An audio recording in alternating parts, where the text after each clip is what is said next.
everybody, this is Cindy A. Lewis. I've about got my Christmas planners ready to mail out. This is just a few of them. I have one more to finish up. And so I just thought I would show you how pretty they turned out with the different fabrics and the different ribbons. This one's really, really pretty. I like that more plain farmhouse look. And it's really fun to see the different ways they present. Just fun for this coming Christmas season.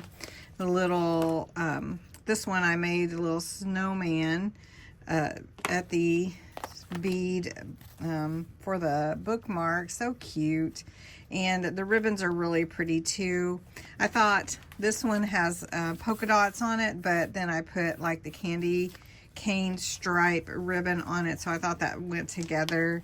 So I hope those that get these will be really excited. They'll be put in the mail probably tomorrow. And as I said, I have one more to go. And have a good day. Thanks for watching.